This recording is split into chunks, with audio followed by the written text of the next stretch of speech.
नेपाल अहिले चुनावको मुखमा छ। प्रतिनिधि सभाको निर्वाचनपछि प्रधानमन्त्रीको रूपमा देख्न सक्ने भनेको हामीले लगभग 3 अनुहार मात्र हुन्। नेपाली काङ्ग्रेसको वर्तमान सभापति गगन थापा, नेकपा एमालेको वर्तमान अध्यक्ष केपी शर्मा ओली र राष्ट्र स्वतन्त्र पार्टीको वरिष्ठ नेता बालेन शाह।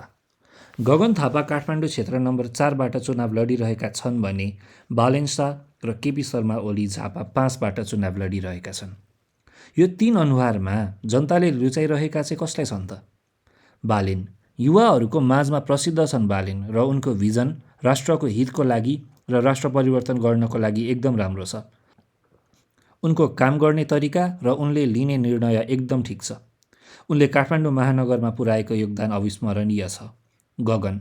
नेपाली काङ्ग्रेसभित्र शेरबहादुर देउवाको विरुद्धमा उठेर विशेष महाधिवेशन बोलाएर सभापति बनेका गगन थापा धेरै काङ्ग्रेसहरूको मनमा बस्न सफल छन् भने आफूलाई युवाकै ट्याग लगाए पनि आफ्नै वक्तव्यहरूले विवादमा तानिरहन्छन्। ओली। नेकपा एमालेको महाधिवेशनबाट ईश्वर पोखरेललाई हराउँदै केपी ओली फेरि अध्यक्ष बनेका हुन्। भाद्र 23 गते जेनजीहरूको शान्तिपूर्ण आन्दोलनमा विद्यार्थीहरूको हत्या गरी आन्दोलन दबाउँदा नेपालको प्रधानमन्त्री ओली नै थिए। झापा 5को चुनाव एउटा इतिहासले बिर्सिन नसक्ने चुनाव हुनेछ। बालेन र ओलीको भिडन्त, त्यो पनि ओलीकै क्षेत्रमा, र सायद यो क्षेत्रले नै भविष्यको प्रधानमन्त्रीको अनुहार दिनेछ। काङ्ग्रेसतिर भने छुट्टै माहौल छ। उनीहरूले उनीहरूको प्रधानमन्त्रीको रूपमा गगन थापालाई देखिसकेका छन्। शेरबहादुर देउवाको पक्ष भने यसबाट सहमत चाहिँ छैन।